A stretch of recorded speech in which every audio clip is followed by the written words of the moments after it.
Delicious little girl. और हमारे पास खेलने के लिए अभी भी बहुत सारा टाइम है। और फिर इसके बाद अपन को लिंगुई का सीन दिखाया जाता है, जो कि वांग चेंग को बिस्तर पर लेकर आ गई होती है और उसके ऊपर होते हैं और बोल रही होती है, अब मैं स्टार्ट करने जा रही हूँ। वो भी कहता है मैं भी। लिंगुई कहती है, क्या तुम्हें पता है लिटिल गाय, तुम मेरे फर्स्ट हो, पहला बंदा जो कि मेरे बिस्तर पर सोया है। इस ग्रेस के बाद तुम बॉडी से लेकर सोल तक मेरे प्रति सरेंडर हो जाओगे और मुझसे प्यार करने लगोगे और तुम मेरे खिलौना बन जाओगे। और मैं वो क्वीन होंगी जो कि तुम्हें सारी कैलोरी देगी। और वो आगे बढ़ते हुए उसे बाइट करना शुरू कर देती है। और जैसे ब्लड उसके मुंह में जाता है वो सोचती है ये कितना डिलीशियस है, सो इंटेंस, का स्ट्रॉन्ग इम्पैक्ट है। इसके ब्लड का टेस्ट तो सुपर है, कहीं मैं इसके प्यार में ना पड़ा हूँ, ये बहुत ही ज़्यादा अमेजिंग है। मैं इसे खुशी के पल को धीरे धीरे एंजॉय करना चाहती हूँ और फिर मैं उसे अपना बना लूंगी और फिर उसे मेरे जैसे महक आएगी। तभी जो भेंगचंग रहता है वो एकदम से उसको पकड़ते हुए उठ के बैठ जाता है और बोलता है क्या ये अच्छा है।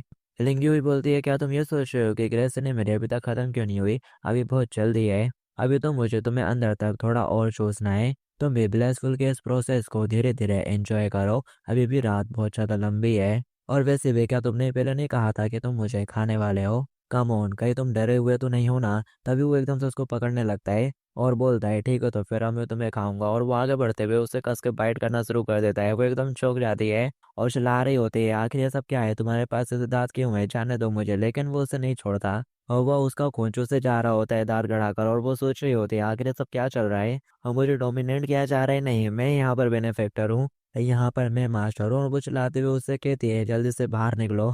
लेकिन यहाँ पर भांगचेंग उसे नहीं छोड़ता, पूरी तरह से डोमिनेट कर रहा होता है। और शुरुआत में तो वो रिसिस्ट करती है, लेकिन थोड़ी देर बाद फिर उसे खुद ही मजा आने लगता है। वो सोचती है वाह क्या अल्टीमेट प्लेजर है। लेकिन तब यहाँ पर जो वांगचेंग रहता है और वो उससे दूर हट जाता है। और वो बोलती है क्या हो गया, कंटिन्यू करो ना, कम ऑन। लेकिन अब वो नहीं करता, बस उसे देख रहा होता है। और फिर उसके लुक को देखकर वो एकदम से थोड़ी घबरा जाती है और सॉरी बोलती है उसको। और वेंशंग बैठ जाता है, तब वो उसकी तरफ बढ़ती है और बोलती है माय डियर मास्टर, आपके वफादार डिपेंडेंट लिंग लुई के लिए प्लीज ग्रेस के इस रिचुअल को परफॉर्म करना कंटिन्यू रखिए, प्लीज मैं आपसे विनती करती हूँ। और वो हंसते हुए कहता है तुम्हारा शुक्रिया, तुम्हारा ब्लड पीने के बाद मेरा दिमाग एकदम क्लियर हो गया है। हालांकि तुम बस एक ऑर्डिनरी प्योर ब्लड हो, लेकिन मैं तुमको फिर भी एक्सेप्ट करने के लिए तैयार हूँ। ये सुनते से वो कहती है क्या रियली मास्टर, आपका बहुत बहुत शुक्रिया, आपने मुझे ऑलरेडी अपना स्लेव बना लिया है। अब मुझे बस एक ऐसा नाम चाहिए जो कि आपको बिलोंग करता हो मास्टर। और वो बोलता है कि ये डिपेंडेंट की ब्लड लाइन है। लगता है कि ओल्ड स्टाइल्स फैमिली को इस तरह की मनमानी करना पसंद है, चलो मैं तुमको अपने खून का एक धब्बा दूंगा, क्योंकि ये एक थोड़ी स्पेशल सिचुएशन है। और वो फिर उसके सिर के ऊपर टच करते हैं और फिर खून से उसके सिर के ऊपर एक मार का पैर हो जाता है। और जो देखने के बाद वो बोलते हैं आपका शुक्रिया मास्टर, और उसी की गोद में सर रख के लेट जाती है और बोल रही होती है मेरे को बहुत ही अच्छा फील हो रहा है। तो पावरफुल फैमिली के मेंबर होने का एहसास इस तरह का होता है। हम अशरफ से मैं आपको कभी भी नहीं छोड़ूंगी, लेकिन आखिर आप इस कमजोर से शरीर के अंदर कैसे आ गए, और पहले मैंने आपको मिस जज कर लिया था।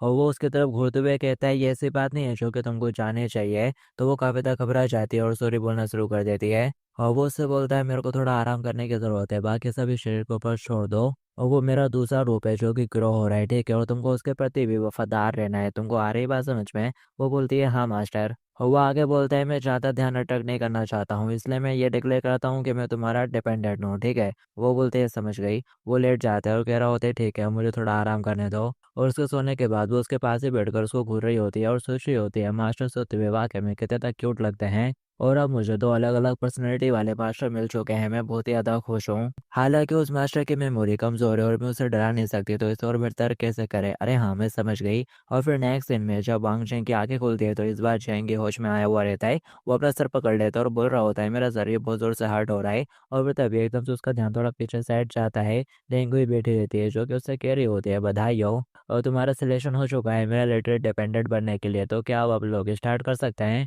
अब ये सुनते से वो बहुत ज्यादा घबरा जाता है। वो घबराते हुए कहता है आखिर ये सब क्या चल रहा है? डेंगू कह रहे होते हैं आखिर तुम यहाँ पर क्यों नहीं आते, क्या तुम मेरे पास आकर थोड़े मजे नहीं करना चाहते? वो घबराते हुए कहता है लगता है कि जरूर कुछ गड़बड़ हो गई मिसलिंग, को लगता है कि मैं यहाँ पर थोड़ा सो गया था, ठीक है अब मैं चलता हूँ। अरे ये दरवाज़ा क्यों नहीं खुल रहा है? और वो बोलती है अगर तुम मेरे पास नहीं आओगे तो फिर मुझे आगे बढ़ना पड़ेगा। और वो पीछे से आकर उसको पकड़ लेती है और वो रेसिस्ट करते हुए उससे दूर हट जाता है। और वो बोलती है क्या तुम मेरे को रिजेक्ट करने वाले हो, क्या तुम मेरे फेवर को रिफ्यूज कर दोगे? तुम्हारे पास ये मौका है ब्लड क्लैन का मेंबर बनने का। लेकिन वो पचपड़ा कर तैयार हो जाता है, ये देखकर वो हंसते हुए कहती है ओ ऐसा लगता है कि तुमने एंड में रेसिस्ट करने का प्लान बनाया है।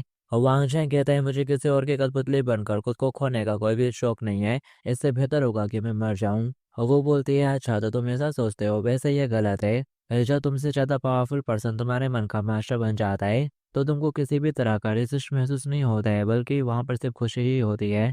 एक घर और आश्रय पाने की खुशी जिसके ऊपर तुम डिपेंड हो सकते हो। और फिर तुम अनजाने में ही उसके साथ रहना चाहोगे, उसे छूना चाहोगे, उसे किस करना चाहोगे और उसे सेटिस्फाइस भी करना चाहोगे, समझे। और वो उसे दूर करने वाला होता है कि तभी वो उसका हाथ पकड़ लेती है और बोलती है रिसिस्ट करने की इतनी जल्दी क्या है, मेरे पास एक सजेशन है, क्या तुम सुनना चाहोगे। और फिर इसके बाद अपन को नेक्स्ट सीन किसी ऐसी जगह का दिखाया जाता है जहाँ पर कई सारे रिपोर्टर्स खड़े होते हैं और आलीशान गाड़ियाँ आ रही होती है। और एक बंदी रहती है जो कि रिपोर्ट करते हुए कह रही होती है, हेलो एवरीवन, आप लोगों का लाइव न्यूज़ में स्वागत है। और वो यहाँ पर बताती है 10 साल हो चुके हैं जब आखिरी बार किसी प्योर ब्लडेड वाले ने इंसानों को डिपेंडेंट के तौर पर रिक्रूट किया था। इसलिए मिस लुई के डिपेंडेंट के सिलेक्शन से इतना ज़्यादा ध्यान आकर्षित हो रहा है। और अब जबकि मामला शांत हो चुका है तो सभी लोग देखना चाहते हैं कि आखिर वो कौन सा आउटस्टैंडिंग ह्यूमन है जिसने डिपेंडेंट की पोजीशन हासिल करी है। और यहाँ पर और भी पार्टीज मौजूद है जो कि ये देखने के लिए काफ़ी ज़्यादा एक्साइटेड है। और फिर दिखाया जाता है एक कार से मिस लिंग ही निकलती है और एक बंदा कह रहा होता है, तो इस पागल औरत ने सचमुच एक इनरिलेवेंट ह्यूमन को अपना डिपेंडेंट बना लिया है। उसके साथ का बंदा कहता है आखिर किसने सोचा होगा इस बारे में। और वो यहाँ पर बताता है कि किस तरह से सिर्फ चुनिंदा ह्यूमन एशियन फैमिलीज हैं जिनसे ब्लड बनाने के लिए लोगों को लिया जाता है। और ये एक पॉलिटिकल एक्सचेंज है और अपने रोल को स्टेबलाइज करने का एक साधन। दूसरा कहने लगता है लेकिन फिर भी मैंने बिल्कुल भी नहीं सोचा था कि ये सच होगा। मैं जब इसने पहले बोला तो मैं तो सोचा था कि ये बस ऐसे ही खेल रही है, लेकिन वाकई में ये तो बहुत ऑर्डिनरी निकली। और मैं देखना चाहता हूँ कि आखिर यह इंसान कौन है। और फिर वेंग जेंग भी गाड़ी से निकल आता है और फिर वो दोनों साथ में चलते हुए जा रहे होते हैं। और यहाँ पर मीडिया खड़ी रहती है जो कि उसकी फोटो खींच रही होती है और मिस लिंग को देखकर यहाँ पर कई सारे लोग रहते हैं जो कि बहुत ज़्यादा एक्साइटेड हो रहे होते हैं। और बहुत सारे लोग उनके वेलकम के लिए खड़े होते हैं और फूल भी गिर रहे होते हैं। लोग कहने लगते हैं तो क्या यही वो है जिसे मिस लिंग हुई ने अपने डिपेंडेंट के तौर पर चॉइस करा है। ये तो बहुत ही ज़्यादा नॉर्मल दिखता है, इसमें तो कुछ भी स्पेशल दिखाई नहीं देता। और कोई कहने लगता है ऐसा कहा जा रहा है कि वो एक सी क्लास का ऑर्डिनरी इंसान है जिसका परिवार नाई की दुकान चलाता है। और कोई कहने लगता है मिस लुंगवी ने आखिर ऐसे इंसान को ये क्यों चूज करा। एक बंदा कहने लगता है ये पॉलिटिक्स है, दूसरा कहता है आखिर इसका क्या मतलब है। वो बताता है जैसा कि अपन सब लोग जानते हैं प्योर ब्लड वाले आमतौर पर अपने डिपेंडेंट का selection 7 blood clan royal courts के वेसल ह्यूमन फैमिली से ही किया जाता है। और अगर सभी पार्टीज अपने अपने रिप्रेजेंटेटिव लॉन्च करते हैं तो फिर मुस्लिम को के लिए चूज करना काफ़ी ज़्यादा डिफिकल्ट होगा। और इसी वजह से उसने देश भर में ट्रैवल करना शुरू कर दिया था और खुलेआम डिपेंडेंट की भर्ती करने लगी। और फिर उसने एंड में कमज़ोर लोगों में से एक मुर्गी को चुना जिसका कोई भी बैकग्राउंड नहीं है। मुझे समझ में आ गया है अगर कमज़ोर डिपेंडेंट मुर्गी मर भी जाती है तो इससे मालिक को क्या ही नुकसान होगा। इसलिए जब सिचुएशन क्लियर हो जाएगा तो फिर वो डिपेंडेंट बदल देगी। दूसरा भी कहने लगता है डेट्स राइट, मुझे भी ऐसे लगता है। लोग कहने लगते हैं तो ये बंदा बस कंज्यूम किए जाने वाली चीज़ है जिसे कभी भी रिप्लेस किया जा सकता है। ये तो वाकई में मीडियोकर है। तभी यहाँ पर मिस लिंग हुई उसका हाथ पकड़ लेती है और उससे बोलती है निराश मत हो, कैमरे की तरफ देखो और मुस्कुराओ। तुम आज शायद मीडिया की हेडलाइन में आओगे और मेरे डिपेंडेंट होने का नाटक करना तुम्हारे जीवन का सबसे ज़्यादा इम्पोर्टेंट मिशन है, इसलिए तुमको तमीज़ से पेश आना होगा। जैंग सोचता है मुस्कुराना अजीब लग रहा है, अचानक से मैं टारगेट बन गया हूँ और एक बार में सिर्फ एक ही कदम उठाया जा सकता है। और फिर वो लोग उस बड़े से मेंशन के अंदर एंटर कर जाते हैं जहाँ पर वो दोनों लोग उसका स्वागत करते हैं जो कि दूर खड़े पहले बुराइयां कर रहे थे। उनमें से एक झुकते हुए कहता है काफ़ी टाइम हो गया तुमसे मिले वेल्डिंग हेलेंगे भाई। और मुझे बहुत ज़्यादा खुश हुई कि तुम आज यहाँ बैन की क्विड में आई, मेरी तरफ से क्यों यू को हेलो बोलना। हमें इसलिए नुई भी झुकते हुए कहती है इनविटेशन के लिए तुम्हारा शुक्रिया और आपने मेरे फादर के लिए जो ग्रेटिंग दी उसके लिए भी, ड्यूक यू यांग। और वो यहाँ पर चैंग को थोड़ा सेंस करता है और सोच रहा होता है ये पर्सन, और उसे यहाँ पर समझ में आ जाता है कि इसके साथ उस रिचुअल को कंप्लीट कर दिया गया है। इसके अंदर भी वही सेम एनर्जी और सेम टेस्ट है जो कि मास्टर के अंदर से आ रही है। तो ये वाकई में लैंग्वेज का डिपेंडेंट है। एक मूंछ वाला बंदा कहता है लगता है कि आजकल इन लोगों के पास बहुत सारे आइडियाज होते हैं, लेकिन अगर वो सिर्फ अपनी होशियारी से काम लेते रहे तो वो अपने जीवन में महान उपलब्धियां हासिल नहीं कर पाएंगे।